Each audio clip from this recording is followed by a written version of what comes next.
Hi friends, வணக்கம். Today நம்ம பார்க்க போகிறது என்னதுன்னா ஆட்டோ கேடில் title block template and page setup in layout. அது தமிழில் பார்க்க போகிறோம். வாங்க வீடியோக்குள்ளே போகலாம்.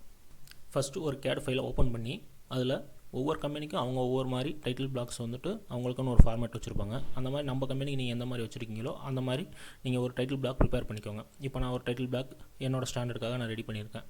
Note, site plan, then issued for date, இந்த மாதிரி டீட்டெயில்ஸ்லாம் என்னென்ன டீட்டெயில்ஸ்லாம் வரணுமோ அதெல்லாம் வச்சு ஒரு டைட்டில் பிளாக் ரெடி பண்ணிட்டேன். அந்த டைட்டில் பிளாக்கை வந்து இப்போ வந்து நான் வந்து A3 சைஸ்க்காக செட் பண்ணியிருக்கேன். செக் பண்ணி பார்த்தீங்கன்னா நம்மளுக்கு A3யோட சைஸ் தெரியும். A3 வந்துட்டு 420 by 297, 420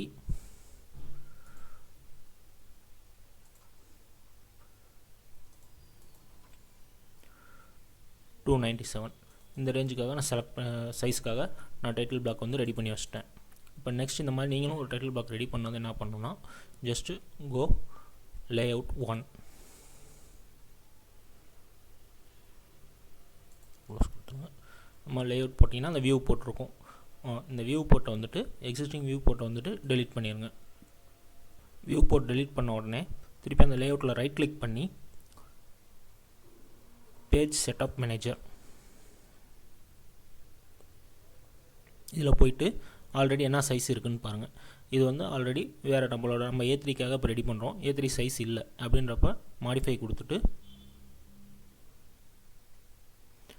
தென் இது நன்னில் கொடுத்துக்கோங்க. எந்த பிரிண்டரும் இல்லை, நம்ம ஜஸ்ட்டு பேஜ் செட்டப் ரெடி பண்ணுறதுக்காக நன்னு கொடுத்துட்டு இது வந்துட்டு நம்ம சைஸ் வந்து A3க்காக தான் இப்போ டைட்டில் பிளாக் ரெடி பண்ணியிருக்கோம். அதனால் A3 சைஸ் கொடுத்துக்கோங்க. A3 420 by 297. இது லேண்ட்ஸ்கேப்னு கொடுத்துக்கோங்க. ஸ்கேல் வந்து 1:1 வச்சுக்கோங்க. மற்றபடி எல்லாமே கரெக்டாக இருக்குது. தென் ஓகே கொடுத்துட்டு க்ளோஸ் கொடுத்துருங்க. தென் இப்போ உங்களோட மாடலுக்குள்ளே போயிட்டு நீங்கள் ரெடி பண்ணி வச்சுருந்த டைட்டில் பாக்ஸை செலக்ட் பண்ணி காப்பி வித் பேஸ் பாயிண்ட் பண்ணுங்கள். ரைட் கிளிக் பண்ணி கிளிப் போர்டில் போயிட்டு காப்பி வித் பேஸ் பாயிண்ட். தென் இந்த கார்னர் நான் எடுத்துக்கிறேன். பிக் பண்ணிவிட்டு திருப்பி லேஅவுட் உள்ளே வந்துட்டு இங்கே வந்துட்டு பேஸ்ட் ரைட் கிளிக் பண்ணிவிட்டு கிளிப் போர்டில் போய்ட்டு பேஸ்ட் கொடுங்க.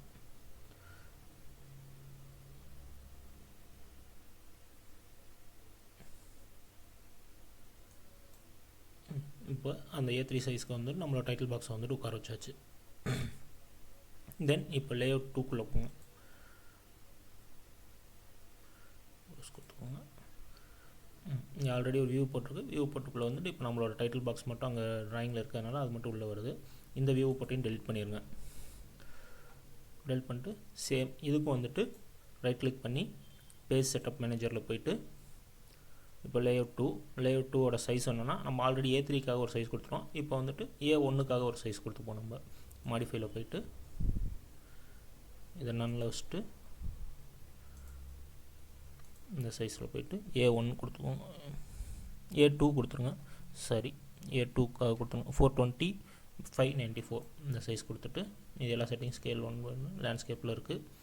எல்லாம் கரெக்டாக இருக்கான்னு செக் பண்ணிவிட்டு திருப்பி ஓகே கொடுத்துருங்க. தென் க்ளோஸ். திருப்பி அதே இதை காப்பி பண்ணது ஆல்ரெடி நம்ம இப்போ காப்பிலே தான் இருக்கும். திருப்பி இப்போ ரைட் கிளிக் பண்ணி கிளிப் போர்டில் போயிட்டு பேஸ்ட் இந்த கார்னர் பிக் பண்ணி இங்கே வச்சாச்சு. இப்போ இது வந்து A3 சைஸ்ன்றனால இந்த சைஸில் இருக்குது. இப்போ வந்து நம்மளுக்கு வந்து A2வில் வந்துட்டு பேப்பர் செட் பண்ணியிருக்கோம். இப்போ அதுக்கு தகுந்த மாதிரி நம்ம அந்த டைட்டில் பாக்ஸ் வந்து ஸ்ட்ரெச் பண்ணிக்கணும். ஸ்ட்ரெச் கமாண்ட் யூஸ் பண்ணிட்டு இப்போது A2 சைஸுக்கும் நம்ம ஒரு டைட்டில் பாக்ஸ் செட் பண்ணி வச்சாச்சு. இப்போ தென் இதுக்குள்ளே உங்களுக்கான ஆப்ஜெக்ட் வரணும் அப்படின்னா லேஅவுட் 1ல் போயிருங்க. 1ல் ஏன்னா இங்கே உள்ள இப்போ நம்ம வெறும் டைட்டில் பாக்ஸ் மட்டும் இருக்குது. இது உள்ள நம்மளோட மாடலில் இருக்க ஆப்ஜெக்ட் வரணும் அப்படின்னா வியூ போர்ட் கொடுத்தா தான் நம்மளுக்கு வரும். அதுக்கு இங்கே லேஅவுட் போயிருங்க. லேஅவுட்டில் போயிட்டு ரெக்டாங்குலர் வியூ போர்ட்ஸ் அண்ட் ரெக்டாங்குலர்னு இருக்கும். அதை செலக்ட் பண்ணிவிட்டு ஜஸ்ட் ஒரு ரெக்டாங்குலர் பாக்ஸ் இங்கே உள்ளே போடுங்க. இப்போ உங்களுக்கு மாடலில் இருக்குது இந்த வியூ போர்ட் உள்ளே வந்துடும். அதே மாதிரி தான் லேஅவுட் 2லையும் போயிட்டு ஜஸ்ட் ரெக்டாங்குலரில் போயிட்டு இங்கே ஒரு ரெக்டாங்கிள் போட்டுருங்க. மாடலில் உள்ளே இருக்குது இந்த வியூ போட்டு உள்ளே வந்துடும். இப்போ 2 டைட்டில் பாக்ஸும் நீங்கள் ரெடி பண்ணிட்டீங்க. தென் ஜஸ்ட் மாடலில் போயிருங்க. மாடலில் போய்ட்டு இந்த நம்ம டெம்ப்ளேட் ரெடி பண்ணுறதை வந்து இதே டெம்ப்ளேட்டை வச்சுட்டு நீங்கள் புதுசாக ஒரு ட்ராயிங் ஒர்க் பண்ணுறப்ப கூட நீங்கள் இதே டெம்ப்ளேட்டை வச்சுக்கிட்டு அப்படியே ஓப்பன் பண்ணி நீங்கள் ஒர்க் பண்ணிக்கலாம். அதனால என்ன செய்யலாம்னா நீங்கள் சில லேயர்ஸ் வந்து இதிலே கொடுத்து வச்சுக்கலாம். நீங்கள் உங்களுக்கு இப்போ தேவை அப்படின்னா லேயர்ஸ் நீங்கள் வேணும்னா லேயர்ஸ்லாம் சில லேயர்ஸ் வந்து நீங்களே நேமிங் பண்ணி ஒரு 5-6 லேயர்ஸ் கொடுத்து வச்சுக்கிட்டிங்கன்னா நீங்கள் எப்போ வந்து இந்த ஃபைலை ஓப்பன் பண்ணிங்கனாலும் நீங்கள் ட்ராயிங் ஒர்க் பண்ணுறப்ப இப்போ நம்ம நார்மலாக ஒரு 2D ட்ராயிங் ஒர்க் பண்ணுறோம்னா வாலுக்கு ஒரு லேயர், ஃபர்னிச்சருக்கு ஒரு லேயர், இந்த மாதிரி 4-5 லேயர் ஒர்க் பண்ணிங்கன்னா நீங்கள் எப்போ வேணாலும் ட்ராயிங் ஓப்பன் பண்ணுறப்ப அந்த லேயரும் உங்களுக்கு ஆஸ் இட் இஸ் சேவ்லேயே இருக்கும். நீங்கள் அப்படியே அந்த லேயரை யூஸ் பண்ணிக்கலாம். நான் இப்போ அதெல்லாம் கொடுக்கல, ஜஸ்ட்டு நான் உங்களுக்கு சொல்லிடுறேன். அது தென் இப்போ சேவில் போய்ட்டு ஃபைலில் போய்ட்டு சேவஸ் போங்க. சேவ்ஸ் போய்ட்டு ஃபஸ்ட்டு ட்ராயிங் ஃபைலை சேவ் பண்ணிக்கோங்க. ட்ராயிங் ஃபைலை எங்கே சேவ் பண்ணணுமோ அது உங்களோட ஃபோல்டர் லொக்கேஷன் போட்டு சேவ் பண்ணிக்கோங்க. இப்போ நான் ஜஸ்ட் டெஸ்க்டாப்பில் சேவ் பண்ணிக்கிறேன். டைட்டில் பாக்ஸ்னு போட்டுக்கிறேன்.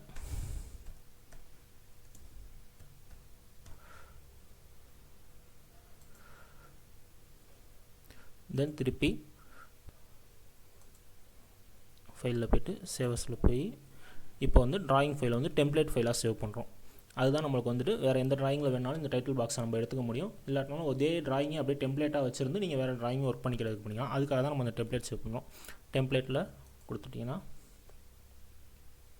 அது ஆல்ரெடி ஒரு ஃபோல்டர் காட்டும். டெம்ப்ளேட் ஆல்ரெடி நீங்கள் எக்ஸிஸ்டிங் இந்த CAD சாஃப்ட்வேர் இன்ஸ்டால் பண்ணுறப்ப இருக்க டெம்ப்ளேட்ஸ் எல்லாம் எங்கே இருக்கோ அதிலே சேவ் பண்ணுவான்னு கேட்கும். பரவாயில்ல, நீங்கள் அதிலே கொடுத்துக்கலாம். இங்கேயே வந்துட்டு டைட்டில் பாக்ஸ் இது வந்து DWT ஃபைலாக சேவ் ஆகும். சேவ் கொடுத்துருங்க. டைட்டில் பாக்ஸ் மதின்னு கொடுத்துக்கிறேன் நான் ரெஃபரன்ஸ்க்காக. சேவ் கொடுத்துருங்க.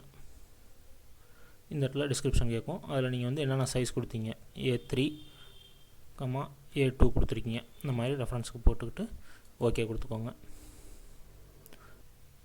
ஓகே, இப்போ நீங்கள் இந்த ஃபைலை சேவ் பண்ணி முடிச்சிட்டிங்க. இப்போது நீங்கள் இந்த மாதிரி புதுசாக ஒரு CAD ஃபைல் ஓப்பன் பண்ணுறீங்க. ஓப்பன் பண்ணுறப்பே இந்த இடத்துல எப்பயும் ஸ்டார்ட் ட்ராயிங் கொடுத்து உள்ளே போவீங்க. அது இல்லாமல் இங்கே கீழே பார்த்தீங்கன்னா டெம்ப்ளேட்ஸ்ன்னு இருக்கும். அதை கிளிக் பண்ணிங்கன்னா நீங்கள் இப்போ சேவ் பண்ணது இருக்கும். நான் டைட்டில் பாக்ஸ் மதின்னு கொடுத்துருங்க. டைட்டில் பாக்ஸ் மதி இது இருக்குது. இதை கிளிக் பண்ணிவிட்டு ஓப்பன் பண்ணிங்கன்னா ஜஸ்ட் நீங்கள் அங்கே ஒர்க் பண்ண ஃபைலே வரும். ஆக்சுவலாக நம்ம அங்கே சேவ் பண்ணுறதுக்கு முன்னாடி இந்த டைட்டில் பாக்ஸை டெலிட் பண்ணிட்டு சேவ் பண்ணிடுவோம். அதனால் ஒரு பெரிய இஷ்யூ இல்லை. இதை இப்போ நீங்கள் டெலிட் பண்ணிட்டீங்க அப்படின்னாலே இதை நீங்கள் டெலிட் பண்ணிவிட்டு நீங்கள் உங்கள் ட்ராயிங் என்னவோ ஒர்க் பண்ணலாம். அப்போ நீங்கள் இந்த லேஅவுட்டில் போய் பார்த்தீங்கன்னா ஆட்டோமேட்டிக்காக உங்களோட டைட்டில் பாக்ஸ் என்னவோ அது இருக்கும். நீங்கள் டேரெக்டாக நீங்கள் அங்கே ட்ராயிங் மட்டும் ஒர்க் பண்ணிவிட்டு இந்த டைட்டில் பாக்ஸில் இருக்கிறத மட்டும் மாடிஃபை பண்ணி இந்த இடத்துல வந்துட்டு அப்ரூவலுக்காக கொடுக்குறீங்க அப்படின்னா எடிட் பண்ணிவிட்டு அப்ரூவல்னு கொடுத்துக்கலாம்.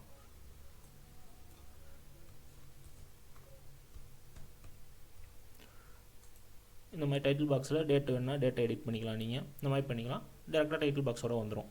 ஓகே, இப்போ வந்துட்டு நீங்கள் டெம்ப்ளேட் ட்ராயிங் டெம்ப்ளேட் இருக்குது. இதை வச்சுட்டு எப்படி ஓப்பன் பண்ணி ஒர்க் பண்ணுறதுன்னு பார்த்தாச்சு. நம்ம நெக்ஸ்ட்டு வேறு ஒரு ட்ராயிங். இப்போது வேறு ஒரு ட்ராயிங் புதுசாக, அதாவது நீங்கள் ஒரு சப்கான்ட்ராக்ட் ஒர்க் பண்ணுறீங்க அப்படின்னா மெயின் கான்ட்ராக்டர்லேருந்து உங்களுக்கு வேறு ஒரு ட்ராயிங் வந்திருக்கும். அதில் வந்து இப்போ உங்களோட டைட்டில் பாக்ஸை வச்சு நீங்கள் ஒர்க் பண்ண போகிறீங்க, என்னென்ன ஒர்க் பண்ண போகிறீங்களோ அதுக்கு உங்கள் டைட்டில் பாக்ஸை வச்சு நீங்கள் ப்ரெசென்ட் பண்ணுவீங்க ட்ராயிங். அந்த மாதிரி டயத்தில் இந்த ட்ராயிங் நீங்கள் வந்து இப்போ உங்கள்கிட்ட மெயின் கான்ட்ராக்டர்லேருந்து வாங்கிட்டீங்க. இதில் இப்போ உங்கள் டைட்டில் பாக்ஸ் வைக்கணும் அப்படின்னா இப்போ லேஅவுட்குள்ளே போனீங்கன்னா அதே மாதிரி இருக்கும். இப்போ இந்த வியூ போட்டை டெலிட் பண்ணிடுங்க. ஜஸ்ட்டு அந்த லேஅவுட்டில் போயிட்டு ஃப்ரம் டெம்ப்ளேட்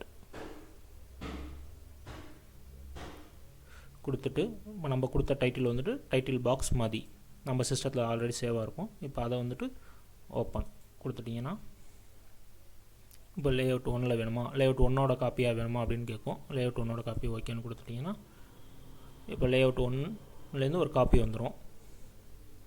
அந்த காப்பியில் பார்த்தீங்கன்னா உங்களோட டைட்டில் பாக்ஸ் ப்ளஸ் இப்போ இங்கே வியூ போட்டிருக்கோம். வியூ போட்டு உள்ளே போய்ட்டு டபுள் கிளிக் பண்ணிட்டு அது எடிட்டபிள் ஆயிரும். இப்போ இசட் என்டர் என்டர் கொடுத்தீங்கன்னா உங்களுக்கு அது உள்ளே வந்துட்டு எல்லா மாடலில் இருக்க எல்லா ஆப்ஜெக்ட்ஸும் வந்துடும். இதை நீங்கள் எதை வந்துட்டு ஜூம் பண்ணி வைக்கணுமோ அதை மட்டும் ஜூம் பண்ணி நீங்கள் வச்சுக்கலாம். அவ்வளோதான். இப்போ நம்ம ரெண்டுமே பார்த்துட்டோம். டைட்டில் பாக்ஸ் யூஸ் பண்ணி எப்படி ஒரு ட்ராயிங் டெம்ப்ளேட் ரெடி பண்ணி அந்த டெம்ப்ளேட்டை வச்சு நம்ம ஃபியூச்சரில் ட்ராயிங் ஒர்க் பண்ணுறதுனோ இல்லை எக்ஸிஸ்டிங் ட்ராயிங்குள்ளே நம்மளோட டைட்டில் பாக்ஸ் எப்படி இன்சர்ட் பண்ணுறது ரெண்டுமே பார்த்தோம். Thank you viewers. இந்த வீடியோ உங்களுக்கு யூஸ்ஃபுல்லாக இருந்திருக்கும்னு நினைக்கிறேன். அப்படி இருந்தால் என் சேனலை சப்ஸ்கிரைப் பண்ணுங்கள், மேலும் மேலும் சப்போர்ட் பண்ணுங்கள்.